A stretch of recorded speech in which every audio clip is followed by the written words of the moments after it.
Before I begin, I would like to say a couple of words of deep appreciation for the sponsors and the people who have put this program together. I've been involved in speaking publicly all over the planet and all over the United States. I've been at conferences here, I've been at conferences there, and I know how terribly difficult it can be to put a program like this together. And I have to say, I have tremendous respect and admiration for the people who've done this. Most of all, I respect their courage for dealing with a subject like this, where most of the elite leadership and the power groups of the world want this subject to go away. And these courageous young men who have put this together are brave, and they deserve my respect and your admiration. And I want to say I thank you because I know what you've been through.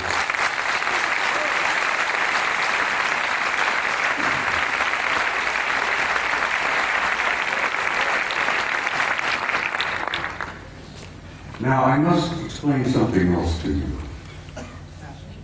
I never read from a script. I don't have a prepared script to follow.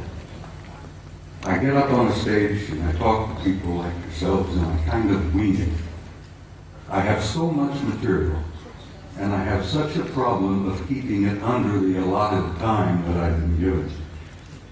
I have come today prepared to speak to you for 3 hours. I'm only allowed 1 hour and 50 minutes. So something's going to have to give. But bear with me, I'll do the damnedest job I can. And it's important that you see the photographs of the NASA pictures that I have brought with me. Now, my journey began 45 years ago. I began a journey that if I had known then what I know now, if I had known the pain, the anguish, the heartbreak that I was going to experience over these 45 years, I might not have started that journey at all. But here I am in Barcelona in 2009 with some of the most delightful people I have ever met. And looking back, I find that the journey was worth the effort. It was worth the pain, it was worth the heartbreak. And I'm delighted to be here. And I'm delighted to see all of you out there. And this is such an encouragement to me that people are beginning to demand the truth.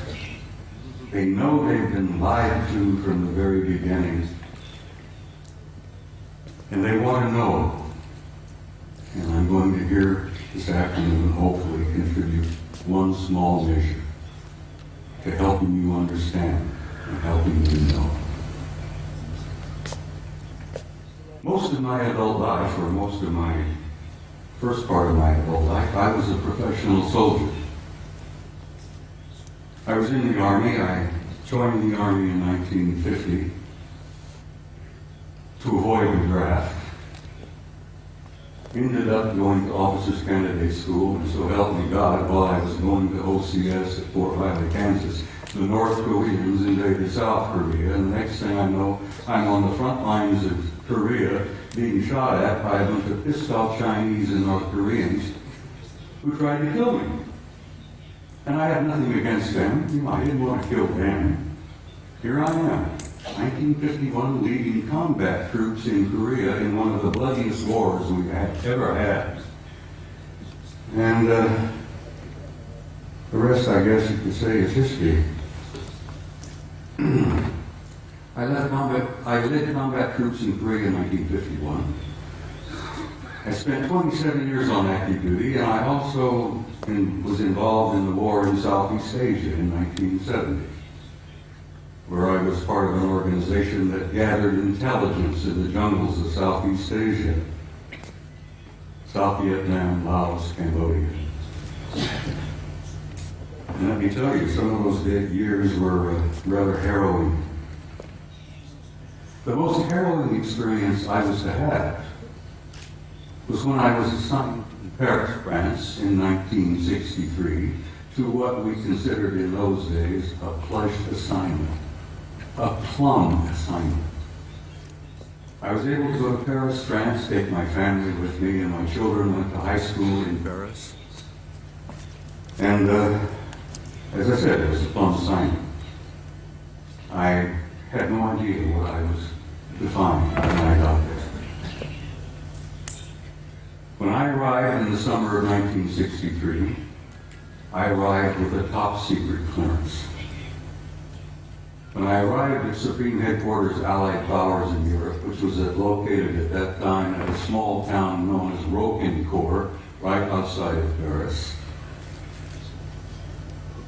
my security clearance was upgraded to cosmic top secret, which was then and still is today the highest level of security classification that NATO has. I had to have a cosmic top secret clearance to work in SHARC, Supreme Headquarters Operations Center, the War Room. I was a senior master sergeant at the time, and when I was assigned in SHARC, I was given the job of maintaining the duty roster. We worked on a 24-hour basis, day after day after day. And I was given the job of running the duty rosters, and I worked in SHARC. And back in those days, let me tell you, the war rooms were somewhat primitive.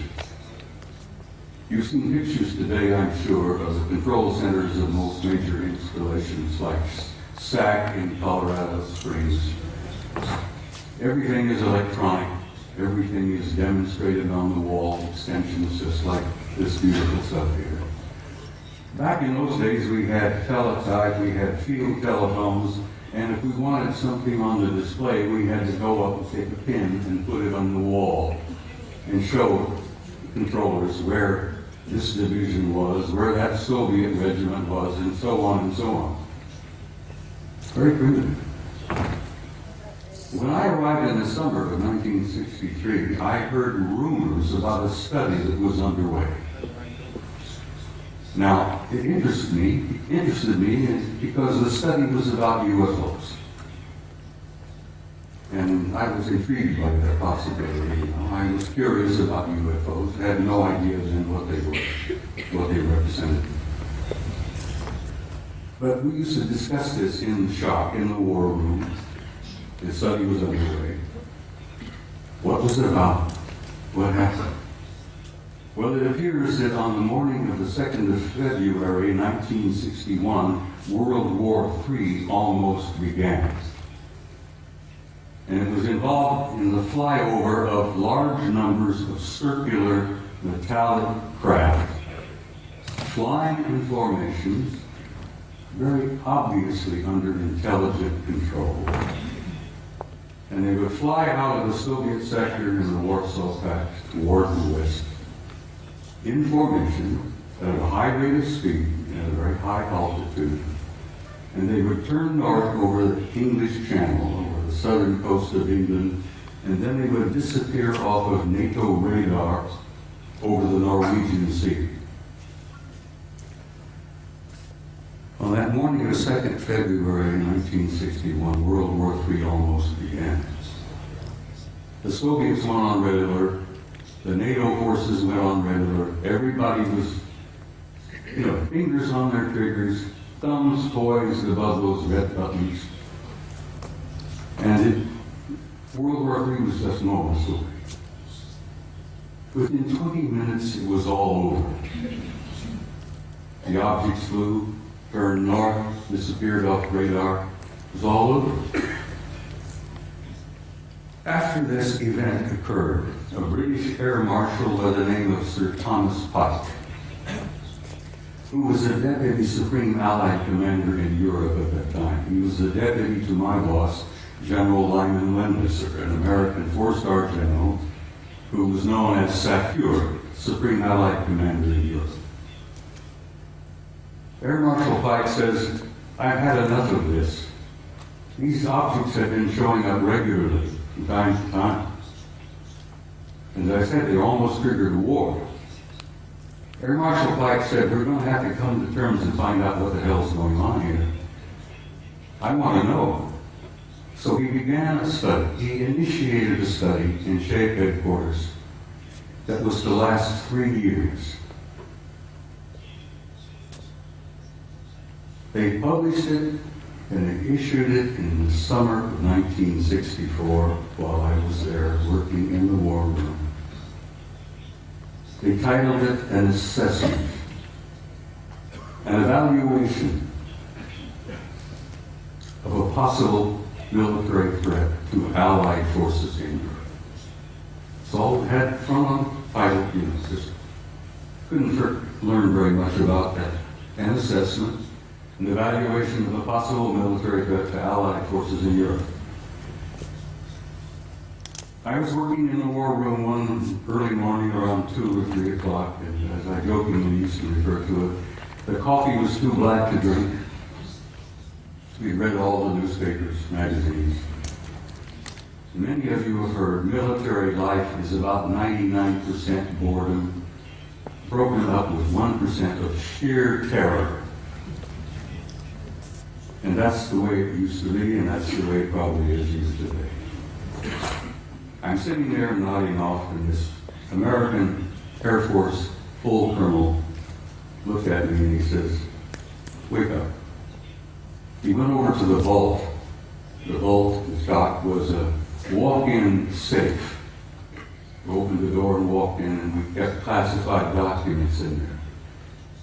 The colonel went over to the vault, the file, and pulled out this document and threw it on my desk, and he says, "Read that, that'll wake you up." Ladies and gentlemen, my life changed. I opened the first page and I couldn't put it down. I read and read and read, and I read it every time I was on duty in the war room. I was shocked, I was stunned by the implications of what I read in that study. And as I said, my life has never been ever quite the same. The study, briefly, and I have to briefly lay this out. I could talk for 2 hours about this, but the study simply concluded this. Is there a threat to Allied forces in Europe? Apparently not. They concluded that the planet Earth and the human race had been under some kind of survey or observation going on for hundreds, if not thousands of years. They concluded in 1964 that there were at least 4 different groups coming here, observing us, surveying us, analyzing us, closely watching us, what we were up to, what we were doing. They concluded that there did not appear to be a military threat involved because the repeated demonstrations of incredibly advanced technology demonstrated to us that if they had been hostile or malevolent, there was absolutely nothing we could do. If they were evil in their intent and they were hostile toward us, it would have been over a long time ago. So, the conclusion was there were 4 different groups involved. They had been coming here for a very, very long time. Apparently, they were not malevolent or hostile. The question was, what the hell are they doing here? Why are they here? And why are they interested in us? Well, they did not know in 1964 what their agenda or their motives were, and I will tell you honestly and frankly that even today, our authorities, our senior military, our national security people, still don't totally grasp what their motives are, what their agendas are.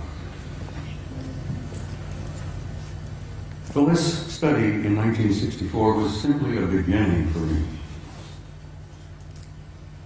As I said, I was never quite be the same again. As I jokingly say, I used to be a normal human being. And after I read that study and launched on my 45 years of research, I lost all aspects of normality.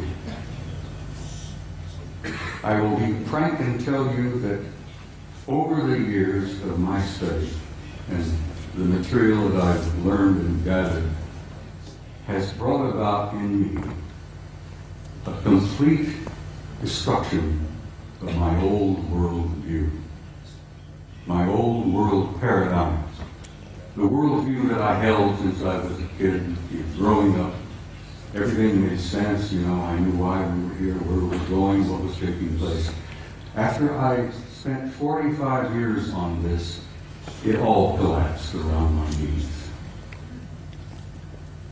That was the destructive aspect of my personality. That was the part that changed me completely from the kind of human being that I had been before into the kind of human being I am today. Ladies and gentlemen, I'm totally alienated. No pun intended. I've said in a couple of interviews and briefings and such, I have had for many, many years a love-hate relationship with the human race. One moment I love you, the next minute I hate your guts.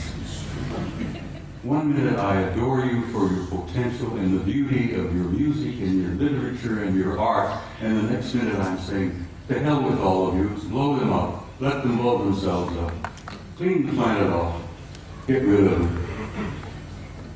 It's part of the struggle of having lost your old worldview when your old paradigm collapses around your knees. So the man standing in front of you here today is literally a human wreck as compared to what I used to be.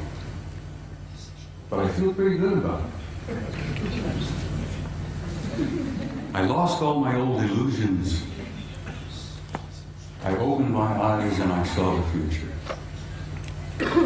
And I'm very happy about what I've seen. I've learned over the years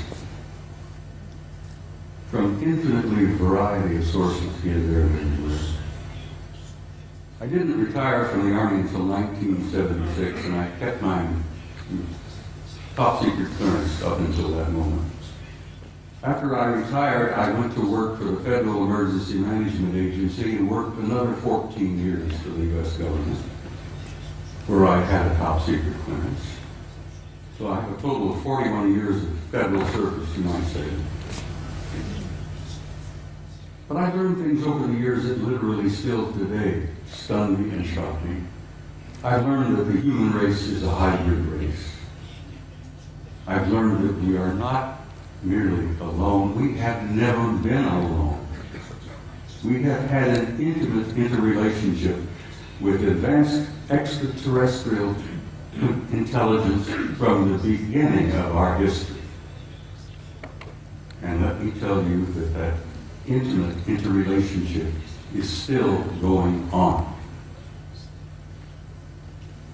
This one race in particular apparently re-engineered us as a species about 200,000 years ago.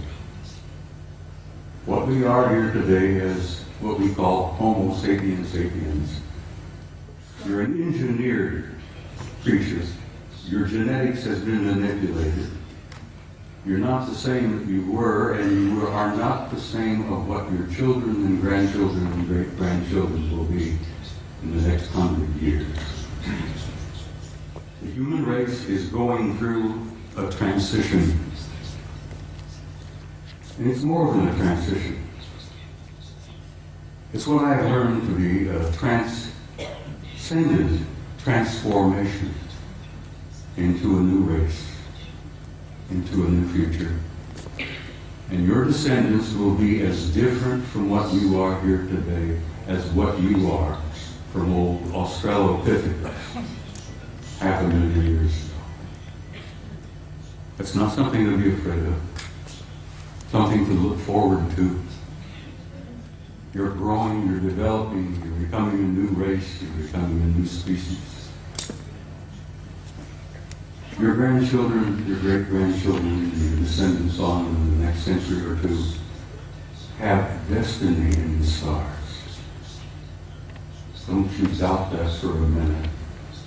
This species, this race, this troublesome bunch of monkeys has a destiny in the stars. And we are a part of this infinite universe filled with intelligent life.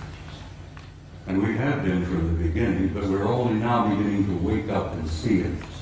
Only now are we beginning to open our eyes and listen with our ears and look out there and say, all right, where have I been? What am I now? Where am I going? As I said, your destiny is in the stars. Your generations to come, your descendants, your grandchildren, great-grandchildren, will go out there and they will claim their rightful place. Aho. And their universe filled with intelligent life. Your place out there belongs to you. You have a right to that, and you will claim it. There is so much to talk about. I've got some slides I have to share. Would you gentlemen please put the first picture up on the screen? I'm being assisted by some very wonderful people back behind the scene here. I like to start with a shot like this. Pictures of this nature is sort of inspiring.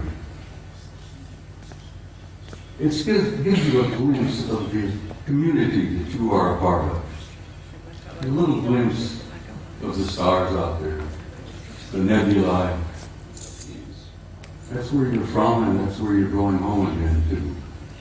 It's where you belong. Next picture, please.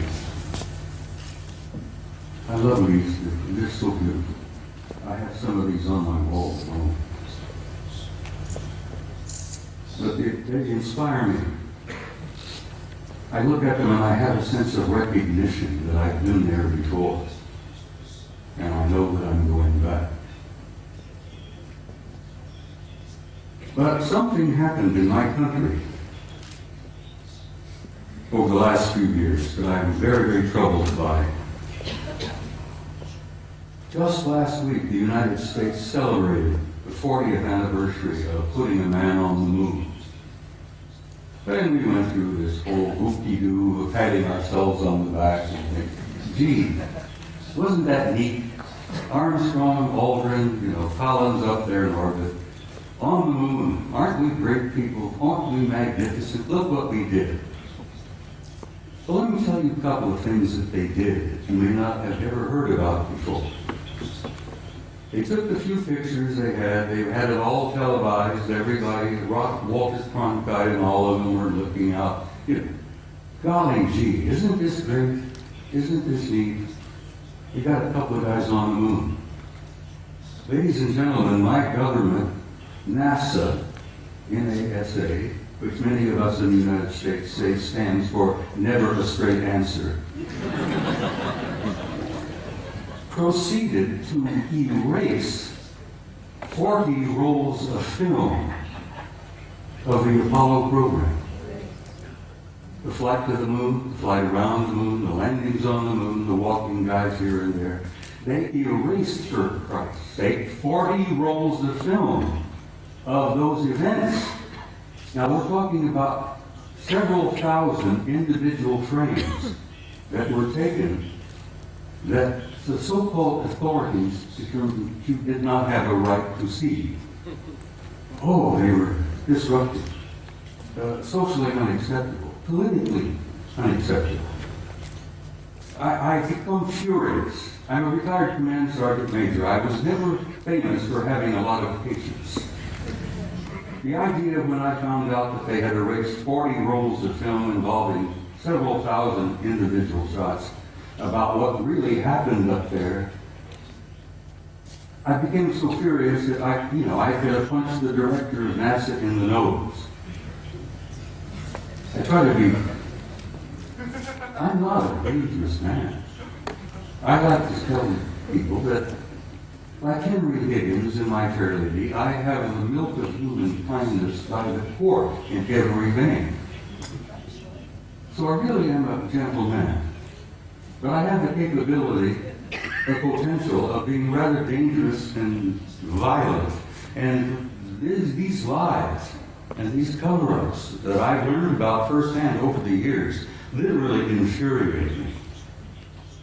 And I hope it infuriates you, because these authorities, these nitwits in high positions of power, who are proceeding to spend all the money that the American people make for their own use, for their own private programs, and then lie through their teeth about what the truth really is. Well, thanks to the idea that there were a few employees in NASA 40 years ago, even today, there are some good people working there, decent people, honest people.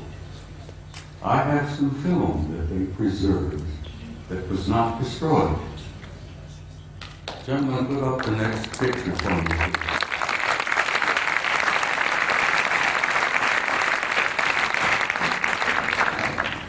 This is a NASA photo. This is Apollo 12.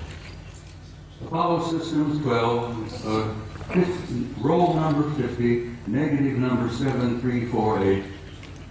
They were flying over the moon before they landed. They went into orbit around the moon. As many of you, I'm sure, if you know the system, you know the procedure. They went into orbit around the moon, and while they were there in orbit around the moon, a number of anomalous artifacts began showing up, showing interest in them. Next picture, please.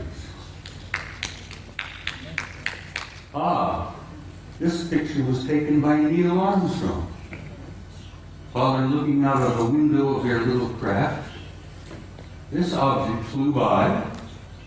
There's the moon in the background, of course. There's this object that flew by the window of that little craft that they were riding in. Neil took the Hasselblad camera that he had, put it up the window, and snapped this picture.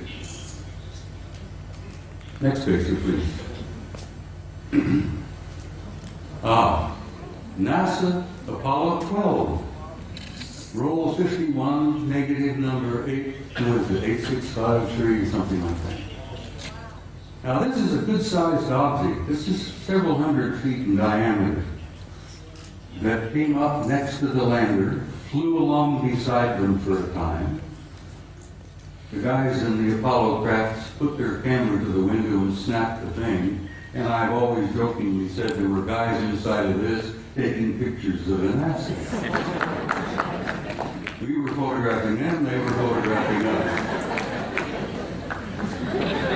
Next picture, please.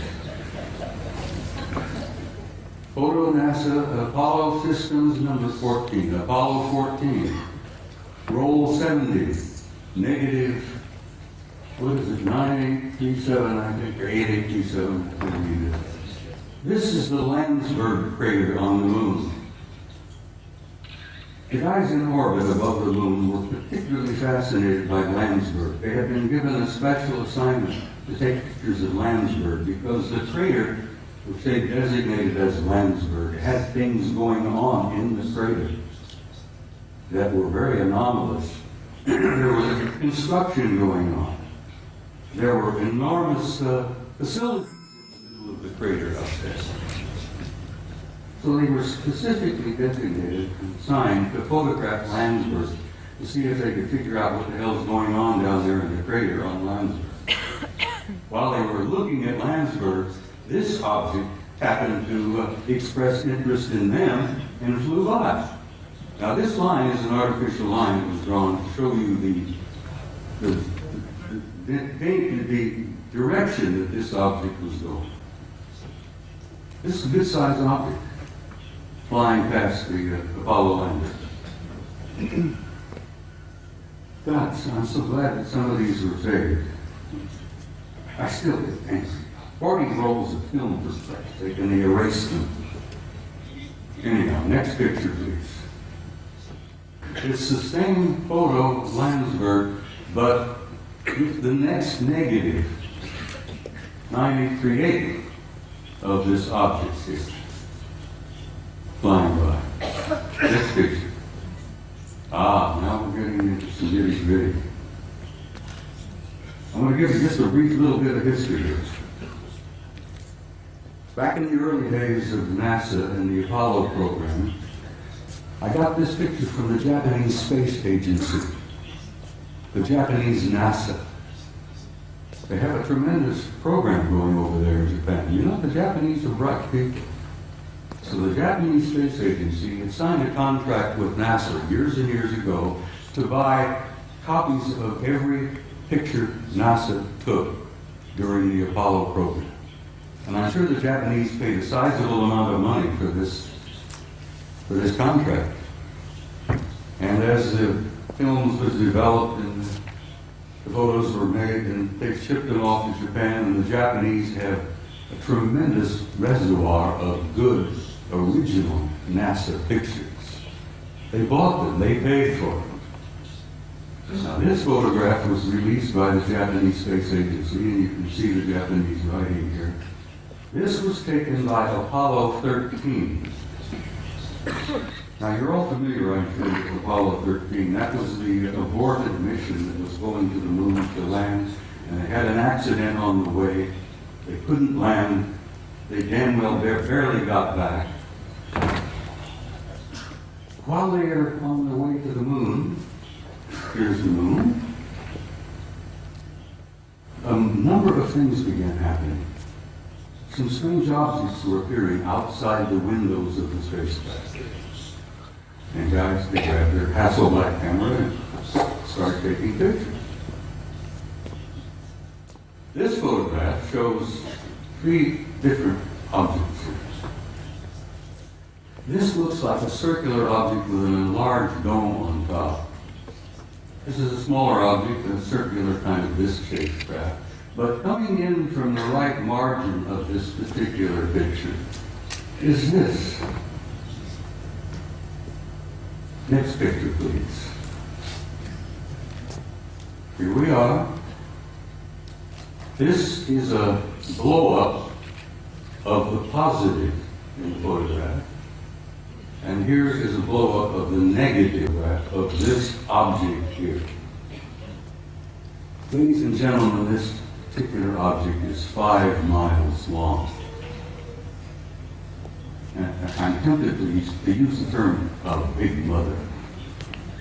No pun intended, but it appears to be a mothership. It's gigantic.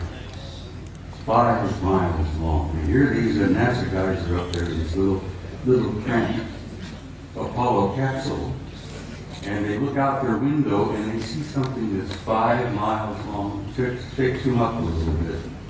When they got back to NASA with these pictures, it shook them up a hell of a lot. Next picture, please. This is the next sequence. Here, this large mother has moved into the middle of the frame, and something else has shown up over here, which has been estimated to be 2 miles long.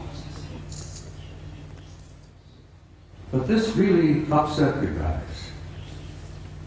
I've never been able to find out which one of the 3 Apollo members of the Apollo 13 crew would admit to ever having taken these pictures. Because as you know, the Apollo astronauts were threatened with their lives. I kid you not, they were threatened seriously. They even threatened their families if they ever divulged any of the information that they knew. Next photo, please.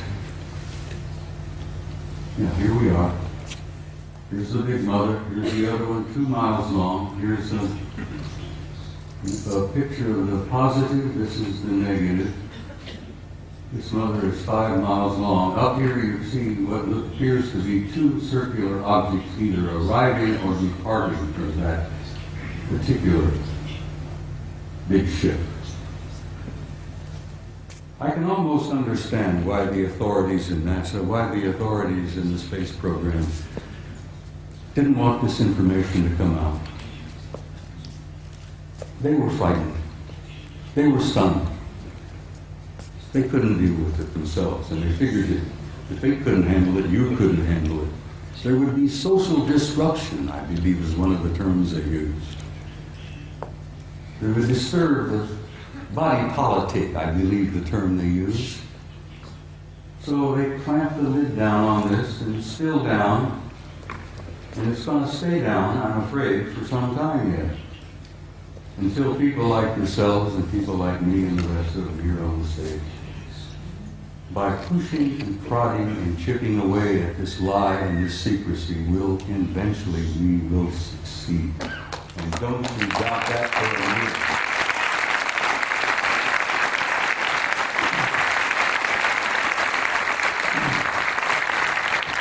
Now you're in for another photograph that I think will shock you some.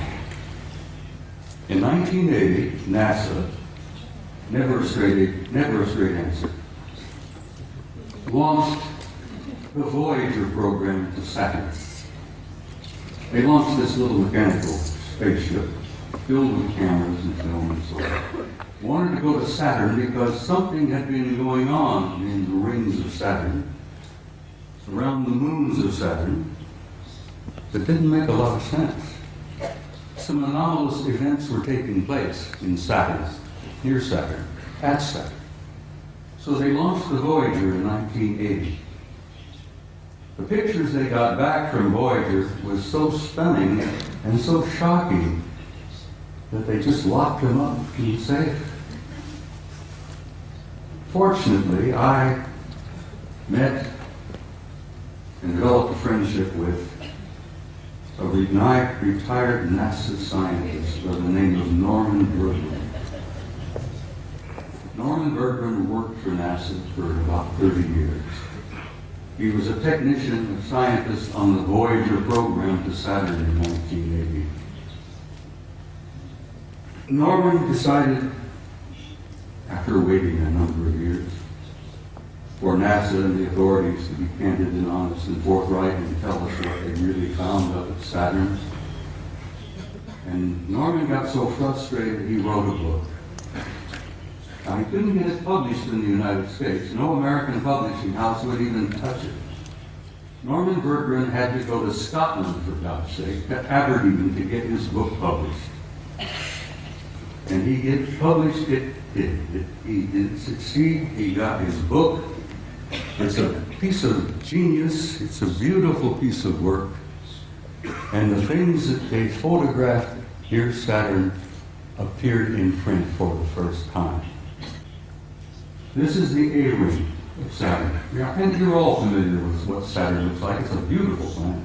It's giant. It's a big one. But it's got rings all around. Well, this is the A-ring, and here is an object that is self-luminous, obviously artificial, larger than our moon. It seems to be moving all around throughout the rings of Saturn among the moons of Saturn. And Saturn's got a couple of dozen moons. This object here, as I said, larger than our moon, moving all around apparently under intelligent control in the rings of Saturn. Now, try for a moment, if you can, to imagine a kind of a technology that is capable of constructing something larger than our moon, that's artificial, that moves around wherever it wishes to go, that's probably got several thousand guys inside. That is shocking to some people. Next picture, please. This is the piece de resistance, I guess, as the French say. Here you have another self-luminous, artificially constructed object, circular in shape, larger than our moon that is also moving here, there, and everywhere throughout the rings of Saturn and among the moons of Saturn. You know, there's got to be intelligence aboard. But this is the one that really blew the NASA people on the Voyager program out of the water. This object, this is an object, guys, is 2,000 miles long. It's 400 miles in diameter, and it's an artificially constructed. Norman calls them an electromagnetic vehicle. He says they appear to be making the rings. This is one of the rings of Saturn. I think this is the B ring. Bertrand says he thought they were probably making the rings. I said, Norman, you ever consider the possibility they may be mining the rings? Because I think the rings are probably rich in nutrients, minerals probably. And an incredibly advanced civilization, I think, would work out some system of mining those rings for all the minerals that are up there and utilizing them. Because space is filled with wealth, energies of all kinds. They never have to dig another hole in the ground like we do down here. Space is filled with energy. This is 2,000 miles long, and here on this end there seems to be something like an exhaust or a flare of energy of some kind. It's probably a result of engines of some type inside this thing. But whatever it's doing, it's there, and it's a recognition and a representation of an advanced intelligence. And that's one of the things they don't want you to know, that we are confronting and relating with an intelligence that's so far beyond our own. We're looking at and talking about what's known as a Type 2 civilization. Now, for your own interest, I suspect most of you suspect this, but you are all members of the 0-0 type civilization. Beyond us, hopefully in a century or two, we might become a Type 1. But this is a representation of a Type 2 civilization. And Michio Kaku, the famous Japanese-American physicist in New York, has put out this concept about Type 0, 1, 2, 3, and 4 of the kind of advanced cultures and civilizations we will probably meet out there. Well, in probably meet out there, we've already met them. They're here. They're in our midst. So, I think I brought about 15 or 20 of these pictures, but I simply had no time. I don't have the time to show them all. But I've shown a few here, and I think I've piqued your curiosity. And I think most of you are pretty bright people, and you know you've been conned. You know you've been lied to. You're not fools. And I think you know who you are and why you're here and where you're going.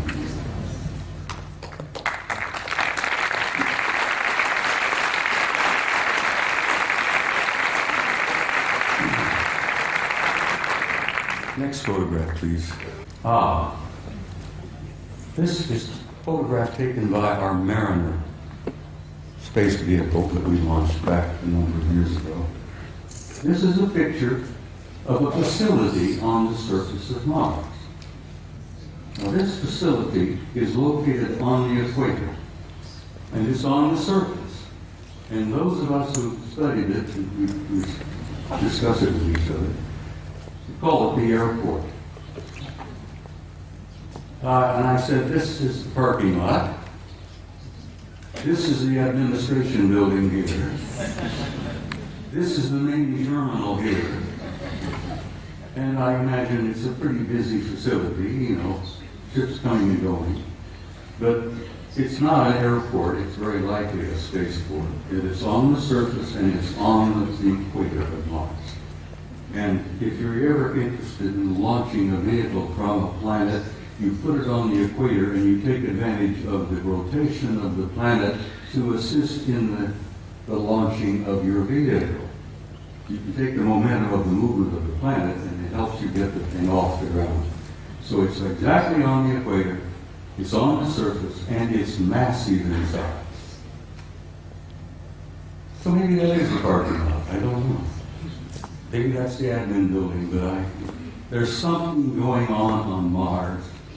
And I've been going back and forth with Richard Hoagley now for years, where Richard, who I know most of you are aware of, is convinced that Mars is covered with ruins. Well, it is. But it's not just ruins. There are things going on that planet. On the surface, under the surface, continuously. Next picture, please. This was published in a German magazine, but this is a Soviet photo. This is from their Phobos 2 spacecraft. This is a city under the surface of Mars that is the size of Chicago. Chicago is one of our biggest cities. Several million people live in Chicago. This is under the surface. You can see the city block. Breakdown here, portions of the neighborhoods, whatever it is. But it's generating an enormous amount of heat. And they picked this up on the infrared when Phobos was going around the planet and snapping pictures like crazy.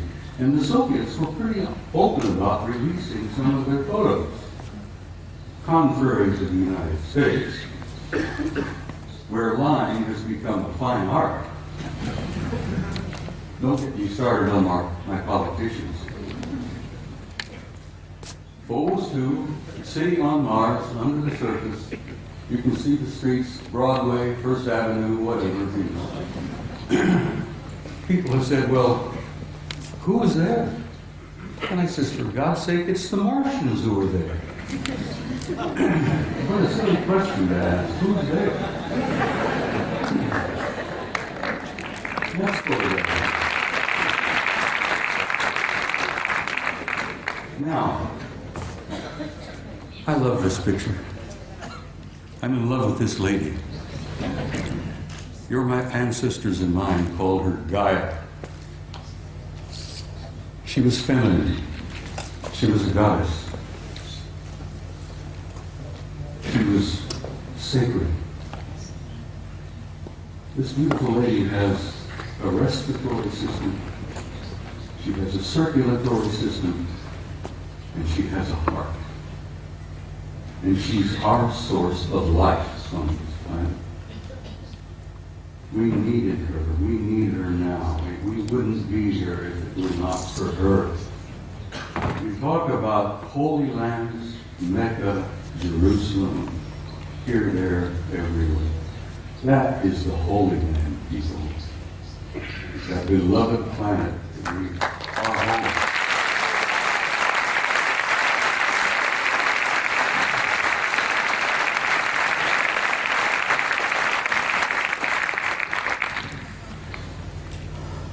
Next picture, please.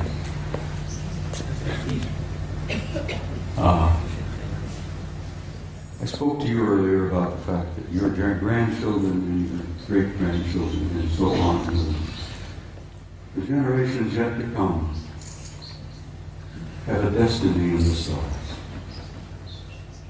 And in time, they will go out there and claim their rightful place in that infinite community of life.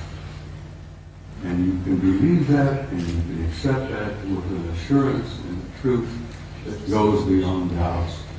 The destiny of this species and this race, this troublesome clan of monkeys, is in the stars. And there is your destiny. And I want you to understand that and have some hope. And don't get depressed. Because you're going to be undergoing some very difficult times in a few years yet ahead. We're going through this transition, this transformation, this transcendent transformation into another species, into another race. And if you remember your own adolescence, it was a painful time. The species, the race is going through adolescence. But we're not alone. We're being helped. We have family out there that's helping us. And they've been helping us for a long time. They've been trying to encourage us and nourish us and try to point the right direction for us to go. Because we are troublesome adolescent children. And we are going through that transformation. But my point is that there is no doubt about the inevitable destiny and truth of the human race. Now I want to quote something from you, if you'll bear with me here. One of my favorite authors, poets, was a man I've admired for years, Count Leo Tolstoy. Tolstoy said that there is something in the human spirit that will survive and will prevail. That will survive and prevail, and that there is a tiny and brilliant light burning brightly in the heart of man that will not go out no matter how dark the world becomes. And then in the years ahead, when things are difficult, the economic problems take place, there will still be disruptions, fear. Oh, sadly enough, I'm afraid there will still be blood in the streets, here, there, and everywhere. This coming out of adolescence is not an easy process. But then, what do you do when you reach beyond adolescence? You reach adulthood. You grow up. And we're growing up.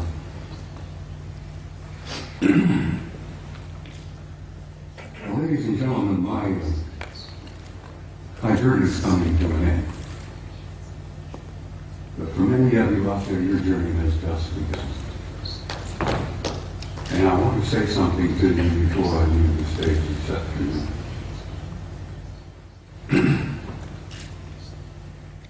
No matter how dark the world becomes, be sure, as Tolstoy said, there is a spark, there is a flame burning in your heart that will never go out, no matter how dark the world becomes. And as my journey is coming to a close, and some of you, your journey is just beginning, I wanted to say to you, in a term that I think is absolutely appropriate, you Spaniards have got some beautiful terms and words. Vaya con Dios.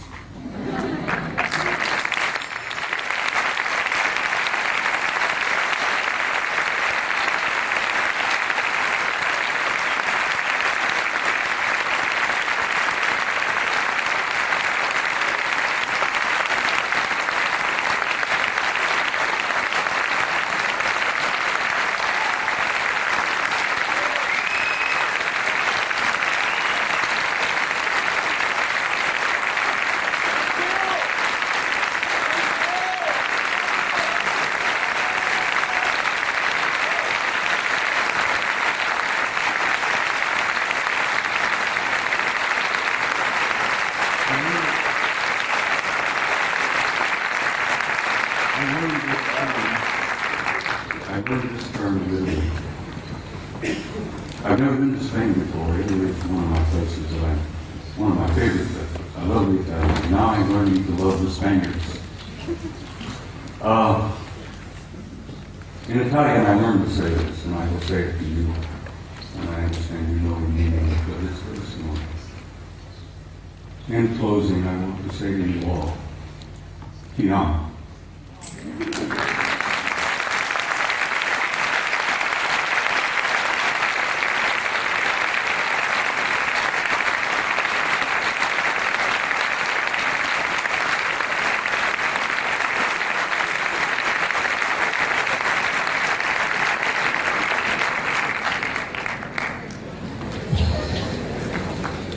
Bien, ha llegado el momento del descanso. Sí quería comentarles que justo I'm Carrie Cassidy from Project Camelot.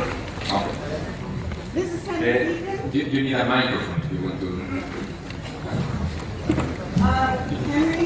Henry has something he wants to say to Bob. Bob? This is Henry Deacon. Excuse me.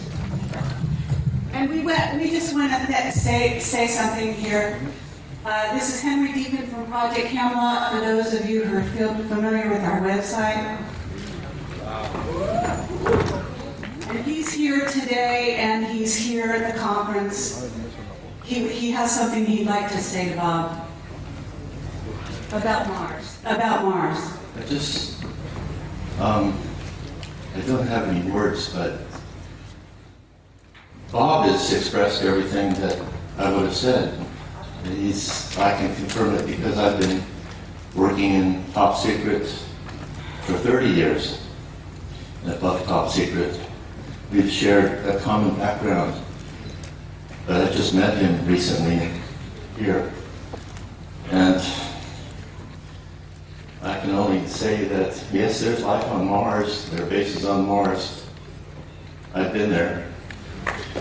And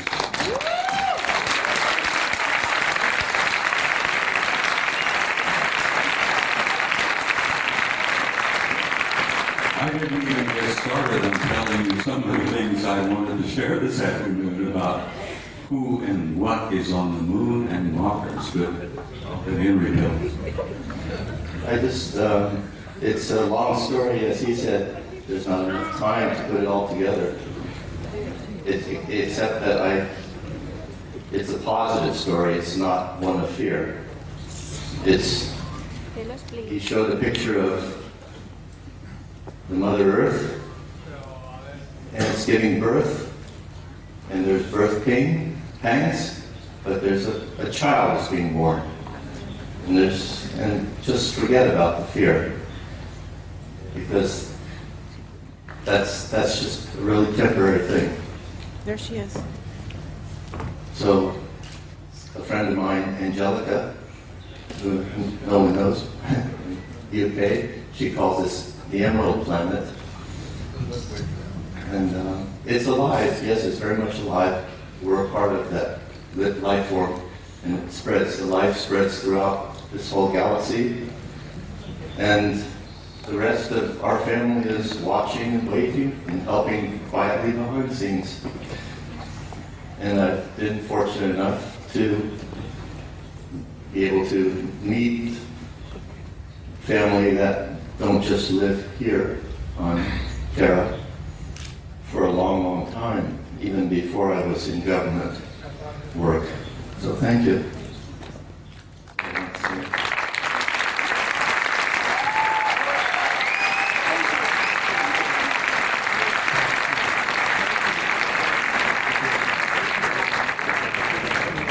Ladies and There's gentlemen, no, am I still broadcasting? Henry Deacon, for those of you who don't know. Am I still broadcasting you? You still here? I'm going to ask. I was going to share a small story with you before I ran out of time. I'm going to ask the gentleman to please bear with me and give me just a few moments.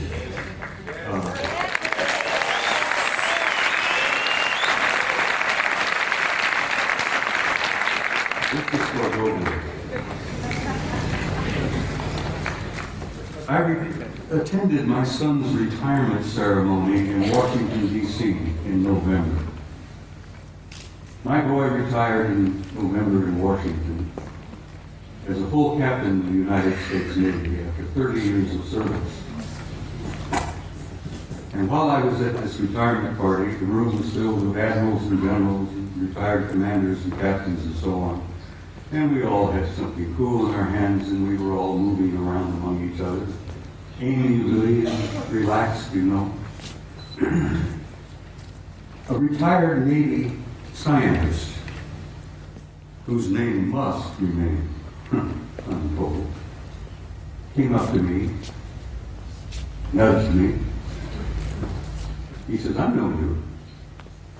I said, "Yes, I'm Eric's father." No, he said, "I know you. you're that notorious retired command sergeant major with the big mouth. And I says, yes, I go to that. He says, I had to share something with you before the party was over. He said, I retired several years ago. He said, my last job was at a government laboratory in Nevada, a few miles from Las Vegas. He says, I am a plasma fusion physicist. That's my expertise. That's my training, my background, not being a scientist. I go, what? Plasma fusion physicist? He said, yeah, I work at this laboratory outside of Las Vegas. He says, it's not commonly known, but it's a rather secret. He says, I worked 5 years with 2 guys who were not from here. They were from somewhere else. And he says they were delightful people. They were scientists, they were working with us, they were assisting us, they were encouraging us and offering us ideas and possibilities and one thing or another in plasma fusion, which is infinite energy forever. But he says, I got to know them pretty well. And he says, after a couple of years, he said, I went up to one of them and I said, what do you guys really think of us human beings? And this chap from somewhere said, well, since you've asked, we think you are how did he word it? A primitive, savage, and dangerous race. And the scientist said, I had to agree with him. We are. We're a primitive, savage, and dangerous race at the moment. The other chap was standing there, who had been listening in. He was also from somewhere. Said, you also smell bad.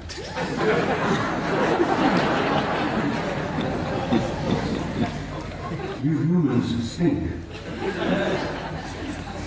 In nothing personal, mind you, we find that you don't smell good. And the scientist said, my first thought was, I didn't spray out of my arms this morning, so maybe.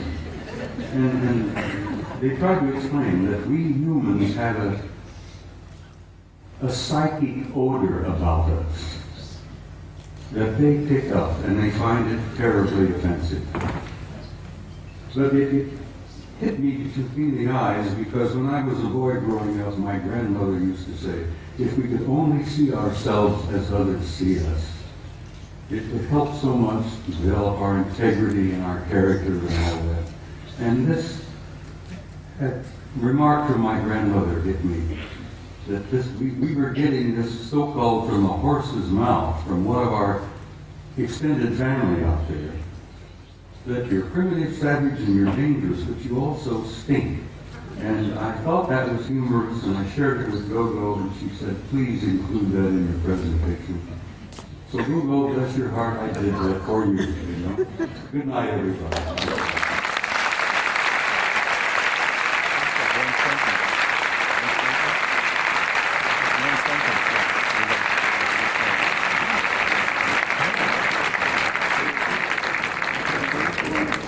One sentence. It relates directly to what Bob has said. If you want contact, raise your spirit high. And that's what they want. Because they don't want to mix with you if you're savage beasts. It's that simple. Just relax and be happy and work with each other. It's a very simple message. Thank you, Henry. Thank you.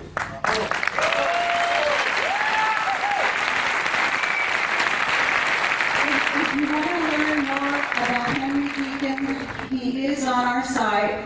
We have a lot of very long transcripts all about who he is, some of where he worked, and about Mars. We also have a video called Jump Room to Mars, in which David Wilcock and Bill Ryan and I discuss some of what he told us. And we're looking for maybe a 15-minute, maybe a half hour tomorrow when Henry Deacon can address you and maybe tell you some of the details. Thank you.